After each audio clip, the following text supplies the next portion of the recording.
Renungan Harian GBI IFLC Tangerang, Rabu, 18 Februari 2026. Tema: Taat karena kasih, melayani dengan motivasi yang benar. Pembacaan firman. Apapun juga yang kamu perbuat, perbuatlah dengan segenap hatimu, seperti untuk Tuhan, dan bukan untuk manusia. Kolose 3:23. Pembahasan. Seringkali sebagai manusia, kita merasa lelah saat melayani di gereja. Bukan karena tugasnya terlalu berat, tetapi karena apa yang kita lakukan terasa sia-sia. Kita sudah berusaha sebaik mungkin, namun tidak ada yang menghargai. Bahkan, kita sering disalahkan karena dianggap kurang maksimal. Lebih menyakitkan lagi ketika kita melihat ada orang lain yang pelayanannya biasa saja, tetapi justru sering dipuji dan mendapatkan penghargaan lebih. Keadaan seperti ini bisa membuat hati kita memberontak. Kita mulai merasa tidak adil. Kita merasa apa yang kita lakukan sudah benar, bahkan lebih baik dari orang lain. Akhirnya, kita menjadi sulit taat pada aturan dan kurang menghargai pemimpin. Tanpa kita sadari, sikap seperti ini menunjukkan ketidaktaatan dalam hati kita. Namun firman Tuhan mengingatkan kita melalui surat Paulus kepada jemaat di Kolose 3 ayat 2. Rasul Paulus mengajarkan agar kita memikirkan perkara yang di atas, bukan yang di bumi. Artinya, sebelum melayani Tuhan, kita perlu memiliki motivasi yang benar. Kita melayani bukan untuk mencari pujian atau penghargaan dari manusia, tetapi karena kita mengasihi Tuhan.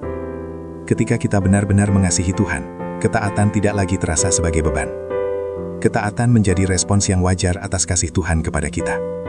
Kita melayani bukan supaya Tuhan mengasihi kita, melainkan karena kita sudah lebih dahulu dikasihinya. Dengan motivasi yang benar, hati kita akan terjaga dari rasa pahit saat pelayanan kita tidak dihargai manusia. Kita percaya bahwa upah kita ada di surga, dan Tuhan sendiri yang akan memberikannya pada waktunya. Paulus juga menegaskan dalam Kolose 3:23 bahwa apapun yang kita lakukan, lakukanlah dengan segenap hati, seperti untuk Tuhan, dan bukan untuk manusia. Ini berarti, dalam setiap pelayanan dan pekerjaan, kita perlu menjaga motivasi kita tetap benar. Melayani dengan motivasi yang benar berarti menjadikan Kristus sebagai pusat dari setiap tindakan kita.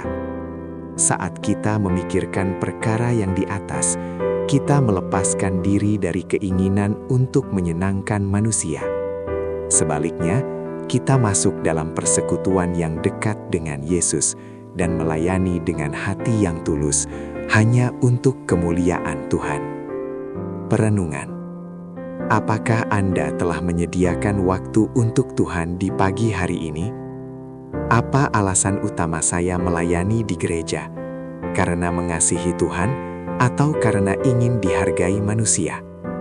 Bagaimana sikap hati saya ketika pelayanan saya tidak diperhatikan atau tidak dipuji? Penerapan. Pesan firman Tuhan pada pagi hari ini. Saat usaha kita tidak diperhatikan atau tidak mendapat ucapan terima kasih, belajar untuk tetap setia. Ingat bahwa Tuhan melihat setiap hal kecil yang kita lakukan. Kesetiaan dalam hal kecil adalah latihan kedewasaan rohani. Quotes. Saat Kristus menjadi pusat alasan kita bertindak, pelayanan berubah dari kewajiban menjadi kehormatan. Doa dan permohonan. Bapa yang baik, terima kasih atas firman-Mu hari ini. Mengajarkan kami untuk memiliki kasih yang selalu taat dalam keadaan apapun.